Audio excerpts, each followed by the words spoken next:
Imagine walking into a bank, and suddenly the ATM starts throwing out cash by itself. No card, no password, no explosion.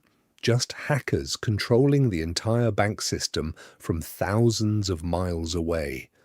This wasn't a movie.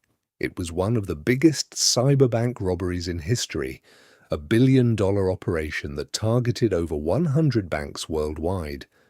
And the craziest part, it all started because one employee ignored a software update. July 2016, Taipei, Taiwan. Two men wearing masks walk into a bank. One stands near the entrance, watching everyone. The other calmly waits in front of an ATM. Then suddenly, the machine starts ejecting stacks of cash non-stop. The man grabs the money and leaves within seconds. At the exact same time, the same thing is happening at multiple bank branches across the city. Police are confused. No cards were used. No machines were damaged. So how was this possible? Behind the scenes, an elite hacker group called Carbanak had already taken control of the bank's systems months earlier. The attack didn't start with coding. It started with an email. A normal bank employee received what looked like a boring work document, something official, something harmless. He clicked it. That single click secretly installed malware onto his computer. Now the hackers could remotely access his machine. But that wasn't enough. They needed full control of the bank. So they used a clever trick. The hackers slowed down the employee's computer on purpose. Eventually, the frustrated employee called the IT department for help. When the IT administrator logged in, the malware captured his password, and just like that, the hackers gained administrator access to the bank's entire network. Most hackers steal money immediately, but not Carbanak. These guys were patient. For months, they secretly watched bank employees work every single day. They studied money transfers, ATM systems, internal software, security procedures. It was like digital espionage. Once they fully understood the system, they started stealing millions. The first method was simple. They secretly transferred money from bank accounts into accounts they controlled. To avoid suspicion, they manipulated account balances temporarily, so nothing looked missing. The second method became famous worldwide. Hackers remotely controlled ATMs and forced them to spit out cash on command. Money mules waited nearby to collect the money and disappear. No hacking skills needed, just grab the cash and run.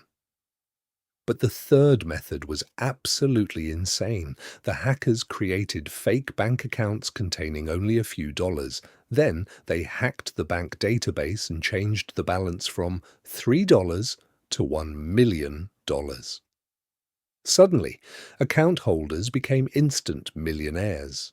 They simply withdrew the cash using normal debit cards, completely invisible. Within 2 years, Carbanak attacked over 100 financial institutions across Russia, Europe, China, and the United States. The total stolen money was estimated at nearly $1 billion. Banks were terrified. Cybersecurity companies and international police agencies started hunting the group down. But catching hackers is extremely difficult, because you're not chasing a person. You're chasing code. The hackers were nearly unstoppable, until one operation in Taiwan went wrong. Some money mules failed to escape quickly enough. Police recovered bags filled with stolen cash. Then investigators discovered photos, messages, and digital evidence connected to the mastermind behind the operation. That single mistake changed everything. In 2018, authorities tracked down a Ukrainian hacker living in Spain. He was living a luxurious life, expensive cars, jewelry, millions in Bitcoin. Investigators believe he was one of the leaders behind Carbanak. Ironically, Bitcoin helped hide his money for years, but the moment he started buying real-world luxury items, he left a trail. Police arrested him and seized millions of dollars worth of assets, but most of the stolen $1 billion was never recovered. The scariest part of this entire story: it could have been prevented. The malware exploited an old Microsoft Word vulnerability that had already been patched years earlier.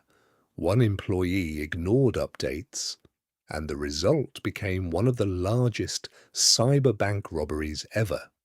So next time your computer asks for an update, maybe don't click "Remind me later."